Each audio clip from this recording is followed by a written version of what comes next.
흔히 하는 말 중에 권력은, 힘은 공백을 허락하지 않는다라는 말이 있습니다.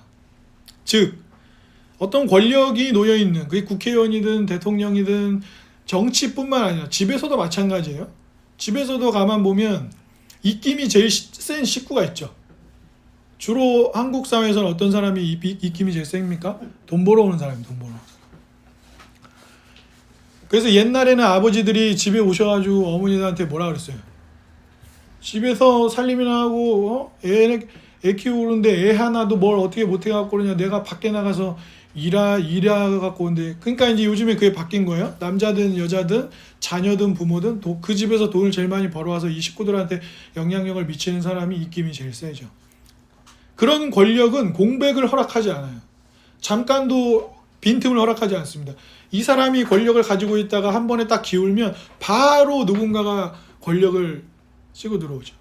우리나라 정치 역사도 군인, 검찰, 그리고 돈을 만지는 기재부 등등의 사람들이 국가 권력을 가지려고 했고, 옛날과는 다르게 지금은 또 재벌들 가문, 그 재벌들 오너 가문들이 어떻게 합니까? 힘을 발휘하기도 하죠. 왜냐하면 대통령은 5년 하면 내려가야 돼요. 우리나라는 중임제도 아니기 때문에 연속으로 할 수도 없기 때문에 공백을 허락하지 않는 것이죠.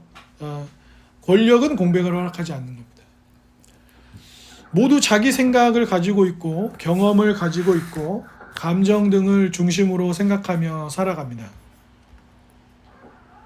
그러나 그렇지 않다고 생각하죠. 그러니까 사람이 자기중심적으로 이기적으로 살아가고 있다는 걸 실제 그렇게 사는데 별로 자기가 인식을 못해요. 예.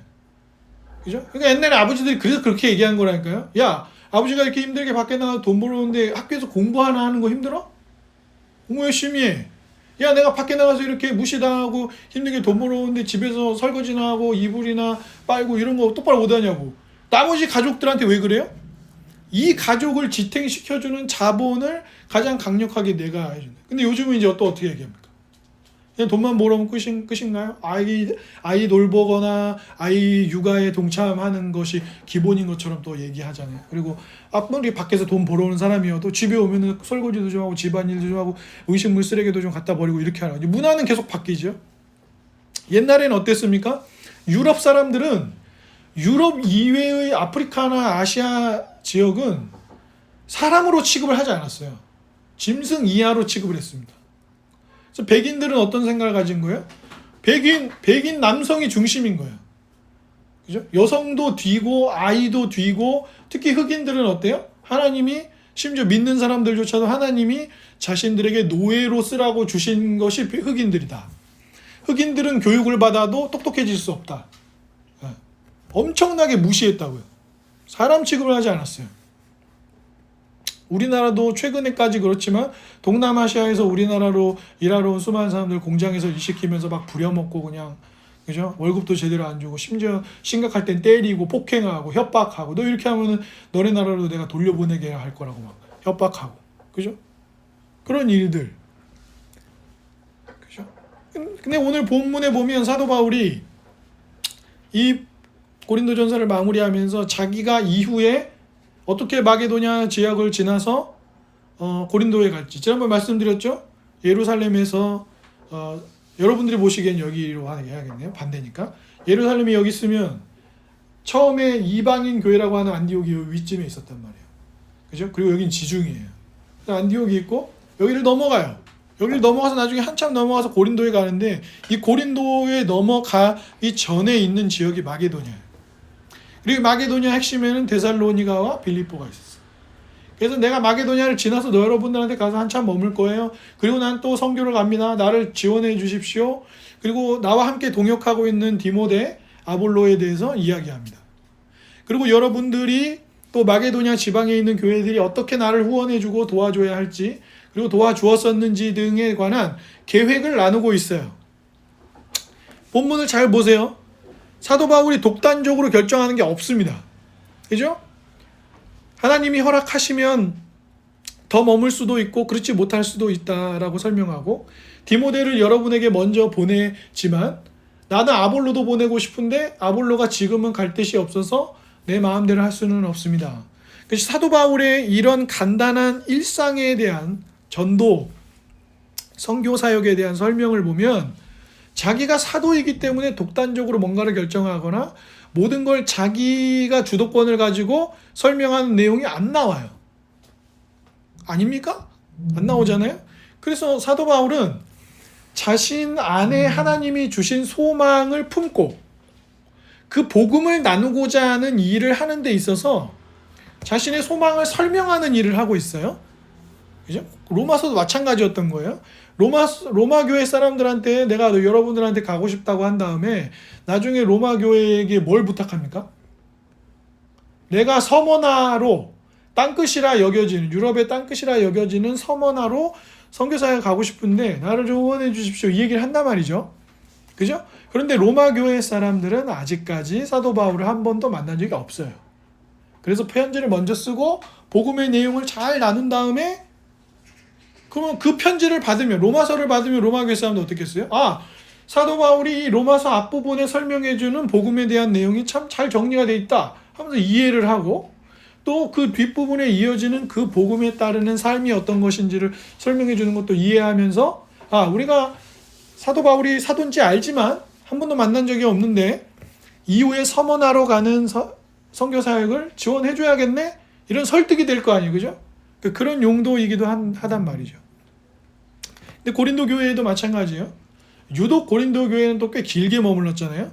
처음 머물렀을 때 18개월, 1년 6개월 이상 머물렀고요. 이제 또 가서 머물게 되기를 바라는 설명을 하고 있습니다. 그러니까 여기 보면 자, 내가 사도니까 1, 2, 3, 4 이런 계획이 있으니까 내 말대로 하십시오. 내 뜻대로 하십시오. 이런 게 없어요. 그죠? 우리나라는 유교 문화가 있었기 때문에 이제 한국인 목사들이 주계철 목사님이나 손양원 목사님 이런 목사님들이 귀라성 같은 목사님들이 한국교회 초기에 세워지고 막 이랬을 때 목사는 어떻게 돼 있을까요? 마을의 어른처럼 돼 있단 말이죠, 목사를. 그죠? 실제로 그때 당시로 따지자면 목사들이 마을에서 많이 배우고 상당히 검소하게 살아가는 마을 사람들이 존경할 만한 위치에 있기도 했어요. 그죠? 그러니까 막 목사님을 이렇게 어르신처럼 대하고 인사하고 그런 일들이 있었으니까 목사님들이 한마디 하면 잘 지키고 이런 게 있었죠. 심지어 안 믿는 분들한테도 영향력을 나중에는 많이 미쳤고요. 근데 요즘 그렇습니까? 아니잖아요. 여러분 제가 신방에 관한 광고를 제가 몇 번을 했어요. 여러분 그거 혹시 아세요? 내년 5월이 되면 우리 교회가 10주년이 됩니다. 우리는 뭐 1주년, 2주년, 뭐 2주년에 뭐 하고 3주년에 뭐 하고 이런 걸 잘 안 했어요. 그리고 뭐 하기가 좀 그런 면도 있었고. 근데 어쨌든 벌써 10년이라는 세월이 이렇게 코로나 물론 그 와중에 3년 반 뭐 이렇게 코로나가 분명히 있었죠. 모든 교회들이 코로나를 지나갔으니까 전 세계 교회들이, 전 세계 교회와 모든 종교들이 코로나 기간을 다 지났죠. 근데 제가 뭐 혼자서 물론 여러분들이 굉장히 제 얘기를 잘 들어주셨어요. 우리가 선교사님 후원하거나 이럴 때도 제가 설명드리면 여러분 기꺼이 예 그렇게 하시죠 했지 한 번도 제가 어떤 일들을 좀 이렇게 진행하면 좋겠습니다. 그러면 의견을 내신 적은 있지만 안 됩니다. 그렇게 할 수 없습니다. 이런 얘기를 여러분들이 하신 적은 없어요. 물론 여러분이 그래서 결정권을 저에게 밀어두신 적은 있는 것 같긴 하지만 근데 또 제가 잘 못한 부분도 있고 근데 지금 사도 바울이 그렇게 하는 거예요. 내가 사도고 심지어는 어떤 얘기도 했어요. 고린도 교회는 다른 데도 보면 내가 여러분이 나를 선교 사역을 위해서 좀 후원을 해달라고 요구할 권한이 내게 없나요? 베드로처럼 부인을 데리고 다니면서 후원을 받는 거를 내가 여러분한테 요구할 수 없나요? 그랬잖아요 앞에서. 그죠? 그런데도 왜 내가 스스로 텐트 꼬매는 일을 하면서 왜 내가 일하면서 스스로 돈을 이렇게 해갖고 했습니까? 여러분들한테 복음으로 함께 살아간다는 게 어떤 의미인지 오해하지 않기 위해서 내가 그렇게 하지 않았어요. 그렇잖아요. 그죠? 그때 당시에는 철학자들이 막 돈 받고 다니면서 이렇게 하는 사람도 있었고 막 그랬는데 내가 그들과 다르다는 걸 보여주기 위해서 내가 여러분들하고 있을 때 그렇게 안 했잖아요. 그죠? 일반 철학자들이나 세상에서 가르친다고 하는 사람들처럼 여러분들하고 있을 때 내가 그렇게 안 했죠. 그건 복음 때문입니다. 이렇게 얘기했었던 거. 근데 이제 우리를 잘 보세요. 우리를 잘 보세요. 제가 실명을 알지만 거론하지 않을게요. 왜냐하면 어쨌든 뭐 내용만 알면 되는 거니까. 한 큰 교회 목사님 계셨어요. 근데 이 목사님이 이제 안식년이 되어서 좀 쉬셔야 했습니다. 이제 가끔 교우들께서 도대체 목사들이 왜 쉬어야 되냐 이런 얘기를 하실 때가 있어요. 그 말을 하는 이유를 이해합니다. 노동의 현장, 공장을 다니고 직장을 다니면서 직장 다니는 사람들한테 안식년이 있습니까? 없죠. 안식월도 없잖아요. 근데 왜 목사들은 안식월이나 안식년이 있어야 되냐고 얘기하는 경우가 있는데, 설교가 별 대수롭지 않은 것 같고 근데 막 자기 삶을 쥐어짜내서 막 해야 되는 경우가 많아요. 모든 직장인들이 매일 프로젝트를 하는 건 아니잖아요. 그죠? 프로젝트를 다 분기별로 하고 막 이렇게 하지 매일 프레젠테이션을 하고 PPT를 하고 매일 안 한단 말이죠. 근데 목사는 매주 그걸 해야 되는 거예요. 잘하든 못하든. 그죠? 그러니까 쉬지 않으면 고갈되고 설교의 질도 떨어지고 굉장히 안 좋아집니다. 그래서 그게 핑계처럼 보여도 쉬는 게 필요한데, 한 대형교회 큰 목사님이 오래전에 쉬셔야 했습니다. 그래서 그 교회 부목사님들 중에 설교를 그래도 가장 잘한다고 하는 목사님에게 설교를 맡기고 이제 목사님은 쉬게 되셨어요. 그런데 교회 쪽에서 장로님들이나 이런 분들이 막 빨리 돌아오셔야 할 것 같다고 막 연락이 긴급하게 오는 거예요. 쉬고 있는데 오라고 그러는 중간에. 전혀 놀라지 않는 표정들이시군요. 그냥 좀 긴급한 일이 이거 안 좋은 일이 생겼구나 직감을 한 거죠. 무슨 일인지를 물었어요. 근데 목사님이 세우듯이 부목사님이 설교를 너무 잘해가지고 부목사님을 따르는 무리들이 생겨났다는 거예요. 그래서 막 목사님 없어도 될 것 같이 잘 지내고 있다 이런 거죠. 목사님 돌아오셨습니다. 그래서 목사님 돌아오셔서 어떻게 하시는지 아세요? 분립개척을 하셨어요. 그 목사님을 따르는 모든 교인들 함께 가라고, 다 가시라고 해서 보내고 했어요. 그 교회도 엄청 커졌고요. 그 교회 목사님은 지금 한국교회에서 굉장히 유명하신 분입니다. 공식적으로 은퇴를 하셨지만 아직도 설교를 하고 계세요. 뭐 이렇게만 얘기해도 아실 분들은 다 아실 거예요. 근데 다만 제가 실명을 뭐 거론하진 않는 거예요. 근데 대부분의 목사님들이 그렇게 못해요. 어떻게 합니까? 빨리 돌아와서 그 부목사를 자르죠. 그리고 막 그 목사님을 따라서 만약에 나가서 막 개척하려고 하는 사람들이 있으면 어떻게 합니까? 7일을 하죠. 7일을. 네. 그죠? 그렇게 한단 말이에요. 근데 그 목사님은 그렇게 안 하셨어요. 기꺼이 한 명이라도 따라가고 싶으면 다 따라가도록 하셨고, 지원도 하셨고요. 그리고, 우리 부목사님 누구 참 설교 잘하십니다. 하나님이 쓰시는 분이에요. 그래가지고 기꺼이 다 준비시켜줘갖고 내보내셨어요. 하나도, 그래서 오히려 그 교회의 장로님들이나 이런 분들이 놀라신 거예요. 이게 더 지혜롭고 아름다운 대처구나. 한국 교회에 그런 예들이 많아요. 그런데 실제로 우리는 어떠냔 말이에요. 아주 작은 교회의 재정을 가지고 있어도 그 재정을 담당하는 두세 명 집사님들이 위세를 부린단 말이에요. 목사님 그 돈 어디 있으셨어요? 자기들이 책임자라고. 목사님은 안 그래요 또? 개척교회니까 개척교회 초기고 아직 집사들도 없고 그러니까 원래 집사회가 재정을 담당해야 되는데 없으니까 제가 한동안 하겠습니다. 그러면 잘 쓰든 못 쓰든 목사님 혼자 알아서 다 하잖아요. 대부분의 일을. 성경에 보면 그래요.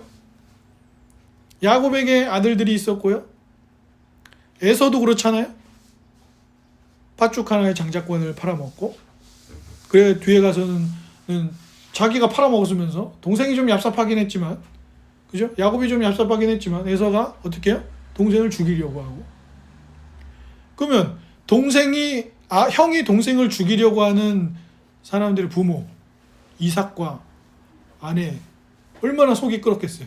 그죠? 엄마는 둘째를 자기 집으로, 자기 오빠가 있는 집으로 도망시켜 놓고, 그리고 세월이 오래 흐른 뒤에 돌아온데도 형은 동생이 돌아온다는 소식을 듣고 칼 쓰는 사람들 데리고 칼 차고 나간단 말이에요. 이게 현실이에요. 이게 우리가 실제로 협력한다라고 하는 삶 속에서 일어나는 일들이란 말이에요. 디모데가 바울이 보내서 갔어요, 고린도를. 그래서 가서 막 이제 그 어려운 일들을 바울의 뜻에 따라 정리하고 막 이러면서 디모데를 따르는 사람들이 생기면 또 디모데파가 생기고, 디모데가 잠시 돌보는 목회자로 와 있으니까 디모데가 그 교회를 가지려고 할 수도 있고, 그죠? 아볼로는 안 그래요? 아볼로파가 이미 있었잖아요. 그죠? 그러나 학자들의 연구에 따르면 실제 아볼로와 바울이 둘이서 싸우진 않았어요. 근데 이미 파는 존재했어요. 바울파가 존재했고 아볼로파가 존재했어요. 사사들은 어떻습니까? 구약에 나오는 사사들, 삼손 거의 뭐 양아치 수준이죠. 건달 수준이에요, 삼손. 그죠? 하나님이 어떤 힘과 이 민족을 구원하는 힘을 주셨는데 내키면 뭐 가서 막 다 때려 부수고 말도 안 되는 짓 하고 막 안 내키면 막 퍼져 놓아갖고 그냥 기생집에 가고 누워있고 막 이런단 말이에요. 엉망이에요, 엉망. 여러분, 삼손은 전혀 사사기에서 멋진 인물로 나오지 않아요. 엉망진창이에요. 하나님이 하지 말라는 거 막 하고요. 그죠? 하나님이 주신 나실인, 하나님께 바쳐진 사람으로서 독주를 마시지 않고 머리카락을 자르지 않는 일에 대해서도 그 들릴라하고 농담 따먹게 하잖아요. 하나님이 자기에게 주신 역할에 대해서 이것을 어떻게 좋게 인식하고 있는 게 아니라 밧줄로 묶으면 뭐 안 될걸? 뭐 머리카락을 뭐 이렇게 막 옷감에 짜면은 내가 힘을 잃을 걸. 계속 이 여자가 장난한다고. 그죠? 하나님이 주신 것 가지고 계속 이 사람은 장난치고 그렇게 하고 있어요. 여러분, 사울은 어때요? 이스라엘의 첫 겸손한, 하나님이 처음 이 사람을 뽑을 때는 겸손한 왕이었지만 사울 어떻게 합니까? 나중에는 어떻게 돼요? 나중에는 이 사람을 사울로 첫 왕을 삼으려고 하나님이 부르실 때는 막 어디 뒤에 숨어 있어요. 남들보다 머리 하나는 큰 사람이 어디가 숨어 있다가, 나 같은 사람이 어떻게 왕하냐. 근데 왕이 됐어요. 자기가 사고를 쳐서 왕위에서 이제 쫓겨날 판이에요. 자기 아들이 왕이 될 수 없다고 이미 선언이 됐어요. 그리고 후임은 다윗이 될 거라고 알려졌어요. 어떻게 하고 다녀요? 다윗 죽이러 쫓아다니잖아요. 자기 딸하고 결혼까지 시켜주면서도 끝까지 죽이려고 쫓아다녀요. 자기 아들도 혼내고, 너 다윗이 왕 되면 너 왕 못 돼. 근데 괜찮냐? 그래서 자기 아들 혼내면서 계속 그 다윗을 얼마나 죽이려고 끝까지 쫓아다녀요. 끈질기게. 어디만 있다고 하면 쫓아가잖아요. 다윗이 가진 게 많았나요? 억울하고 힘없고 막 건달들 막 이런 사람들 몇백 명 모여가지고 다윗 따라다니는데. 그럼 여러분 잘 기억하셔야 돼요. 나중에 다윗 보면 요압 장군을 비롯한 다윗 밑에 있었던 장군들을 다윗이 함부로 어떻게 하지를 못해요. 그죠? 나중에 본문 읽어보세요. 다윗이 왕으로서 막 절대 왕권을 가지고 있었던 게 아니에요. 요압이나 밑에 있는 장군들도 어떻게 함부로 못한다니까요. 그런 처지예요. 권력이란 것은 그런 거예요. 협력, 사역, 후원, 그런 게 어디 있어요. 결국 그의 아들인 압살롬이 반역을 일으키잖아요. 아버지 쫓아냅니다. 백주 대낮에 백성들이 보는 앞에서 아버지의 첩들에게 나쁜 짓을 해요. 자기가 왕이라는 걸 확증시키기 위해서 말입니다. 다윗 맨발로 도망쳤잖아요. 그렇죠? 그런데 사도 바울이 로마서 16장에 나오는 그 수많은 사람들의 이름, 다른 편지들에 등장하는 수많은 사람들의 이름을 거론하면서 그들과 의논하고 그들에게 기도를 부탁하고 협력하고 그러는 거예요. 베드로가 상당히 예수님의 수제자라 이름 불리는 정도의 사람이지만, 베드로가 이방인들과 이렇게 식사 같이 하다가 유대인 그리스도인들이 왔어요. 그래서 자기가 이방인들하고 식사하는 거 보면 뭐라고 할까봐 그 자리를 피했단 말이에요. 그 일 때문에 사도 바울한테 얼마나 욕먹었어요. 그게 복음적인 태도냐고.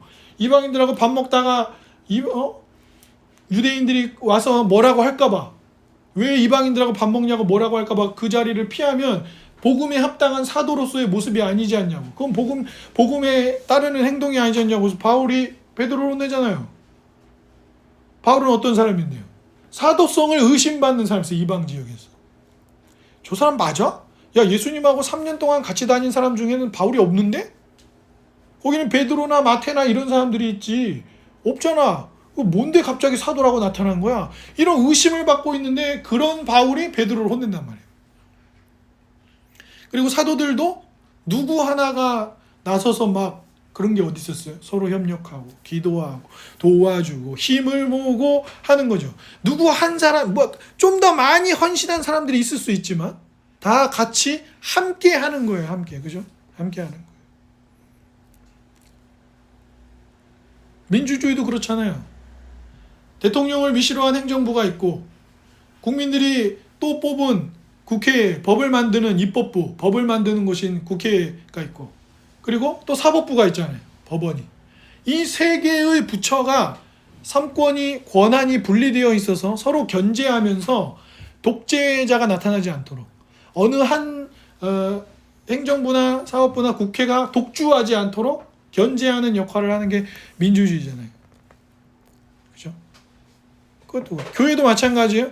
오해하시는 분들이 많은데요. 장로교회에는 당회와 집사회 같은 것들이 있고요. 또 공동의회가 있어요. 공동의회는 뭐예요? 모든 교인들이 세례교인들이 의견을 내고 또 이야기 나누고 의논하는 자리예요. 그리고 집사회가 있어요. 교회에 공개하는 일들, 정의사역, 구제하는 일들을 주로 담당하고 행정적인 업무들을 꾸준히 하는 집사회가 있고요. 당회가 있어요.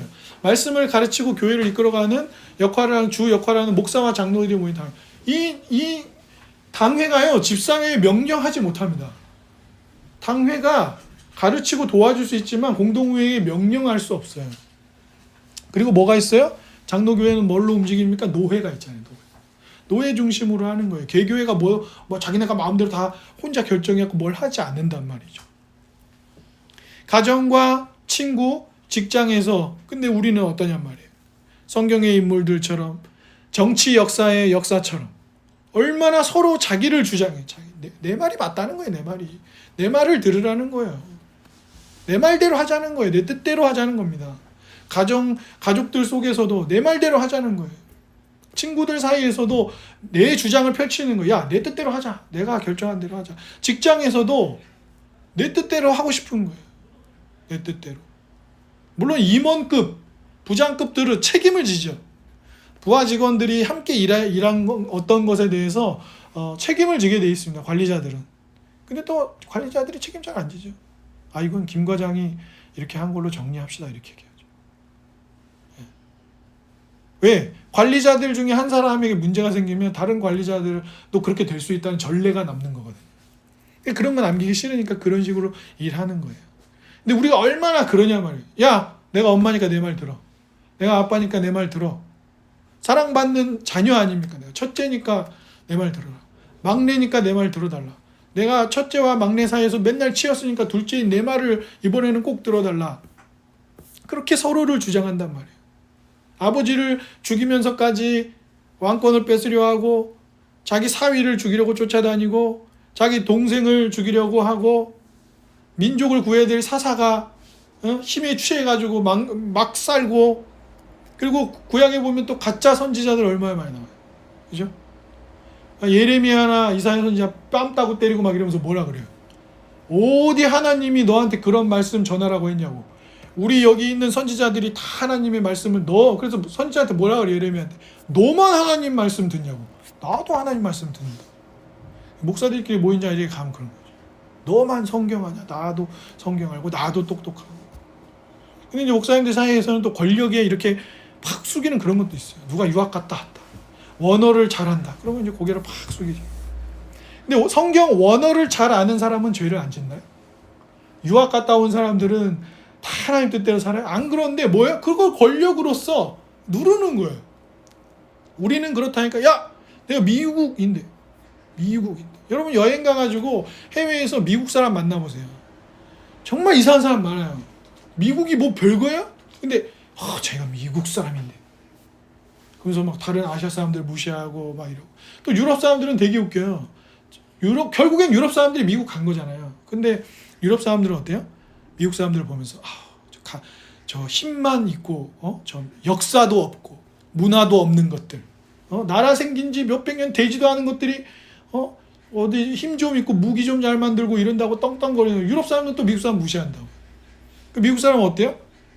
저 힘도 없는 것들. 우리처럼 이렇게 항공모함 있고 핵미사일 있고 전투기 당장 최신으로 만들고 나사가 있고 빌 게이츠가 있고 막 이런 거 있다고 그렇게 따진단 말이에요. 그게 우리의 비참함이에요. 그래서 가장들이 혹은 가족들이 아이들도 그래요. 학교 끝나고 집에 왔는데 불 꺼져 있고 아무도 없으면 안 좋대요. 아빠들도 그래요. 직장일 끝나고 집에 왔는데 아빠 오셨어요, 다녀오셨어요, 수고하셨어요, 이런 게 없어. 가족들 그냥 자기 앉아 컴퓨터 하고 있고 핸드폰 하고 아빠 딱 쳐다보고 왔어요? 이러는 게 싫다는 거예요. 그럼 모두 마찬가지인데 뭐예요? 자기 주장만 하는 거예요. 자기 주장. 다 나를 잘해달라는 거예요. 나를. 아이들은 아이들대로, 아내들은 아내들대로, 남편들은 남편들대로 다 나를 잘해달라. 그럼 서로 잘해주면 되잖아요. 근데 그건 싫은 거예요. 나한테만 잘해주면 된다. 나한테. 그게 우리의 비참함이에요. 우리의 삶을 굉장히 어렵게 만들어요. 정치에서, 가족 안에서, 친구들 안에서, 직장 안에서 우리가 계속 그런 어려움을, 다윗이 겪었던 어려움, 사울이 겪었던 수치스러움, 압살롬이 가졌던 그런 것들, 삼손이나 가짜 선지자들이나 야곱이나 에서가 가졌던 그런 모든 수치심이나 부끄러움이나 두려움들을 우리는 권력을 가짐으로써, 주도권을 취함으로써 가지려고 한단 말이에요. 그런데 오늘 사도 바울은 뭐라고 얘기합니까? 그렇게 하지 않아요. 하나님이 자신에게 주신 계획과 소망을 설명합니다. 하지만 그것이 자기 뜻대로 되어지지 않는다고 얘기해요. 그래서 7절에도 그 얘기를 하는 거예요. 난 여러분을 보기를 원하고 잠깐만 보는 건 원하지 않습니다. 얼마 동안 여러분하고 함께 머물기를 원하는데 뭐라고 얘기하는 거예요? 7절에 주께서 허락하시면 그렇게 되겠지요. 아볼로에게도 내가 여러분에게 가라고 하지만 아직 갈 뜻이 없는 것 같습니다. 때가 되면 최대한 빨리 갈 수 있도록 할게요. 아볼로한테 사도 바울이 내가 사도니까 내 말 들어. 내 말 안 들어? 아볼로 너는 교회에서 7일을 해버리겠다. 이러지 않는단 말이죠. 디모데를 보내면서도 디모데가 아직 나이가 어린 목사니까 어떻게 합니까? 디모데를 잘 대해달라고 얘기하잖아요. 그죠? 디모데를 조심해서 두려움 없이 겁나지 않게 디모데를 좀 잘 대해줘요. 그는 주의 일에 함께 힘쓰는 좋은 사역자입니다. 라고 하잖아요.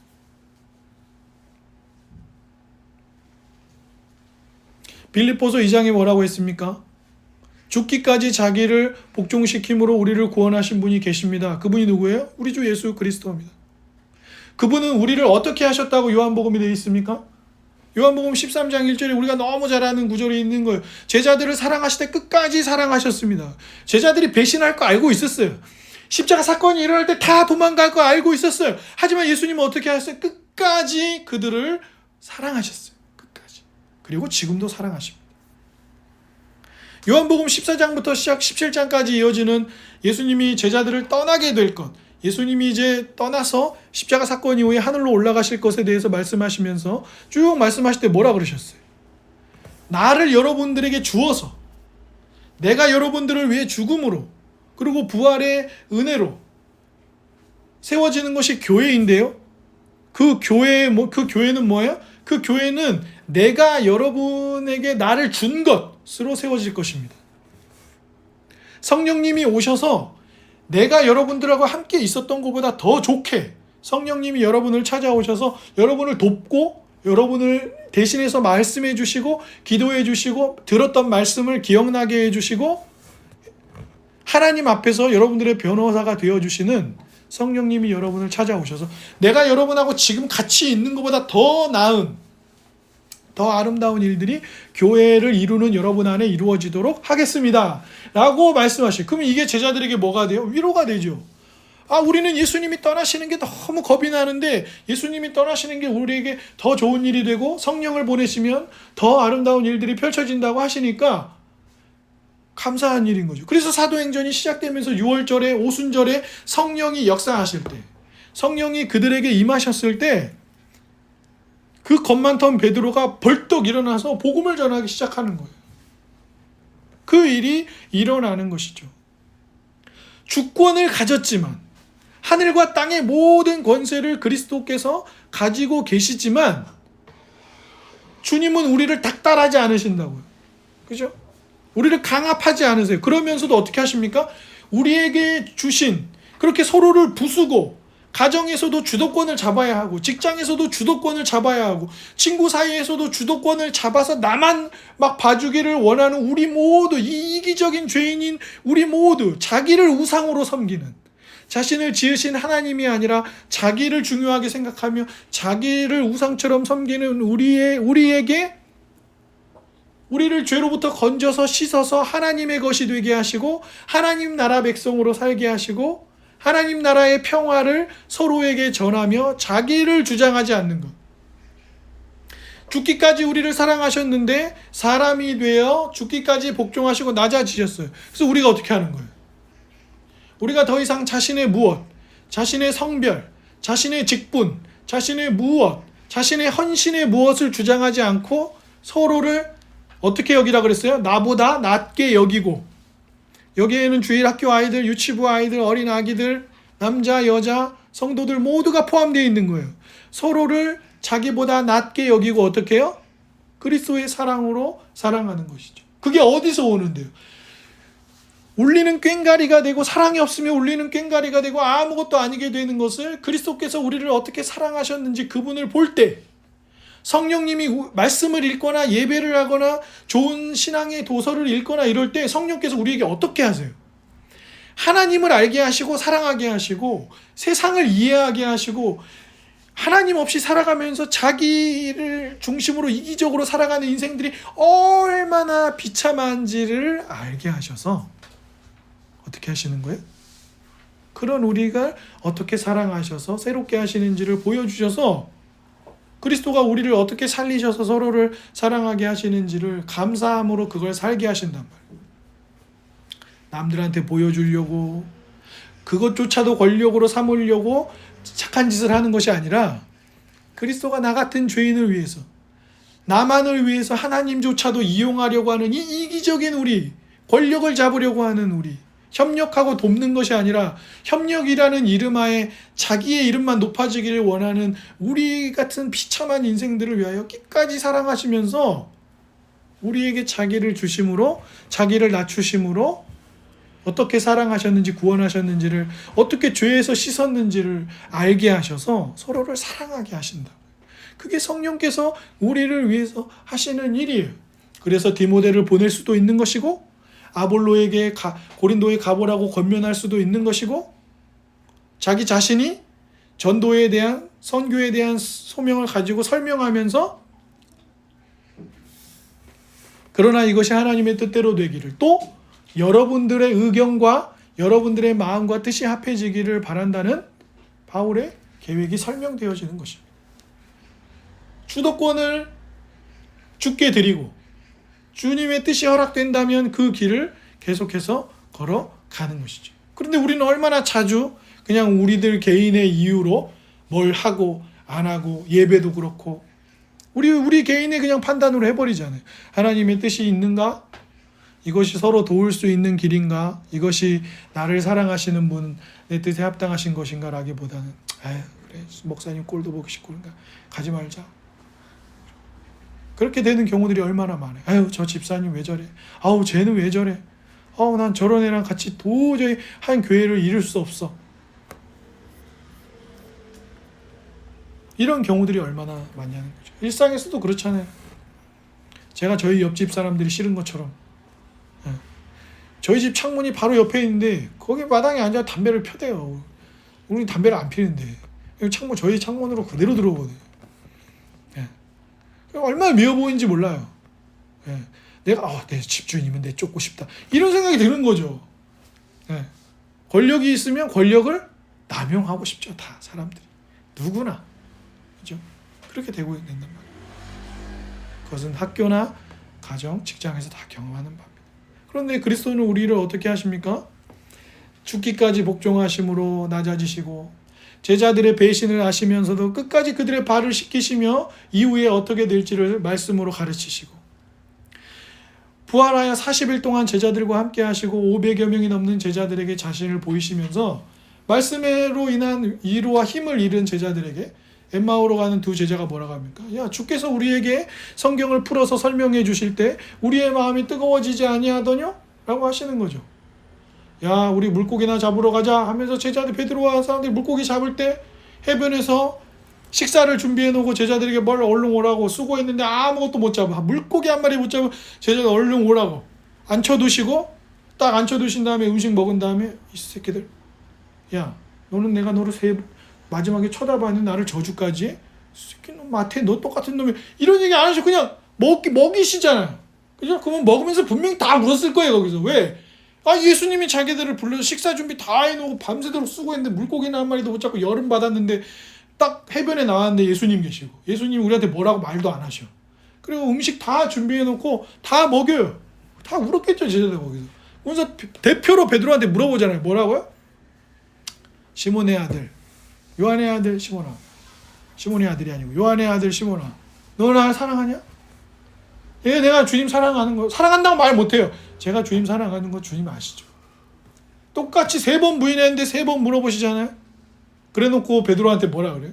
베드로는 이제 포기하려고 했어요. 아무것도 안 하고 싶어요. 할 수도 없어요. 왜? 부끄러우니까. 저주까지 하면서 예수님 모른다고 했잖아요. 마지막에 예수님하고 눈이 마주쳤다니까요. 근데 거기서 뭐라 그래요? 예수님이? 내 양을 먹이고 내 양을 쳐라. 무슨 말이에요? 영혼들을 돌보라는 거예요. 사람들에게 복음을 가르치고 그들을 돌보라는 거예요. 나는 그걸 할 수 없는 사람인데, 난 예수님 배신했는데, 마당까지 쫓아갔지만 마당에서 점점 나오면서 모른다고, 난 저분 모른다고 살고 싶어가지고 저주까지 했는데, 그분은 나에게 뭐라고 얘기하세요? 내 양을 먹이고 내 양을 쳐라. 너에게 맡긴 영혼들을 돌봐라. 이렇게 말씀하시는 거예요. 우리가 마찬가지죠. 그 사랑을 아는 우리들이 뭐 하는 거예요? 권력의 화신이 되는 것. 공백을 허락하지 않는 권력자가 되고 싶은 것이 아니라 돕고 섬기고 양보하고 필요한 것을 서로에게 채워주는 그런 것, 역할들을 서로에게 하는 거죠. 그러니까 하면서 나만 하고 있어, 쟤네는 안 하고 있어, 나만 하고 있어, 열받을 거면 하지 마세요. 그렇게 쌓아둘 거면. 또 그런 분, 그래도 수고하는 사람을 보면서 쌓아둘 거면 하지 마, 이렇게 조롱하지 마세요. 하고 있잖아요, 그 사람이. 근데 왜 그 사람을 보면서 야, 나중에 나한테 생색낼 거면 하지 마, 그렇게 조롱하면 안 돼요. 서로 배려하고 이해하고 양보하고 하는 거죠. 그래서 정말 친구하고 싶으면 뭐 하라 그래요? 여행 같이 가보라 그래요.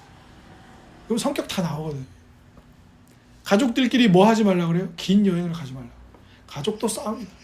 뭐를 먹네 안 먹네, 짜네 싱겁네, 왜 조금 가면 된다더니 왜 더 걸어야 되네, 뭐 예상과 다르게 맛집이라는 맛이 더럽게 없네, 서로 엄청 싸워요. 뭐 난리도 아닙니다. 그래서 여행 가지 말라 그러는 거야, 가족들끼리. 왜? 안 맞지. 근데 그래도 가야 돼.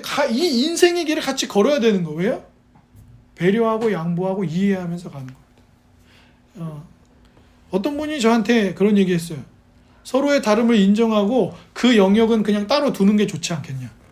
그런 게 어디 있어요, 세상에. 그렇게만 하고 어떻게 세상을 살아요. 그죠? 영역을 딱 구분해서 개인은 개인의 일로. 그런 게 어디 있어요. 내 직장의 동료가 한 팀에서 일하는데 개인의 일이 안 좋아갖고 우울하고 힘 빠져 있으면 같이 일하는 사람들도 어렵지. 그 사람이 개인 일이니, 야, 개인 일은 회사에 왜 끌고 와? 이게 말이 돼요? 그건 쉽지 않아요. 그렇게 될 수 없어요. 그래서 이제 부장님이나 차장님이나 과장님 돌봐줘야죠. 그런 일이 있었구나. 그러면 이런 부분을 좀 떼서 해줄 테니 나머지 부분은 이 기간 동안 이렇게 하자. 이렇게 같이 가는 거죠. 다르니까 가족들도 보면, 그래, 우린 이렇게 서로 다르니까 여행 가지 마. 그런 게 어디 있어요. 다르면 좀 서로 배려하고 양보하고 이해하고, 내가 좀 하기 싫어도 하고, 또 가족 중에 어떤 사람이 나는 서점 가는 거 되게 안 좋아하는데, 그럼 나 때문에 또 가고, 그러다가 책 한 권 사고 그러는 거죠. 그렇게 할 거면 다 따로 다녀. 그건 가족이 아니죠. 인생을 함께 살아가는 사람들이 아니고. 우리 교회도 마찬가지. 나라와 직장과 친구들 관계는 다 마찬가지. 사랑하는 여러분, 주권을 가지셨으나 왕으로 우리에게 군림하지 않으시고 자기를 죽기까지 낮추신 분을 기억하십시오.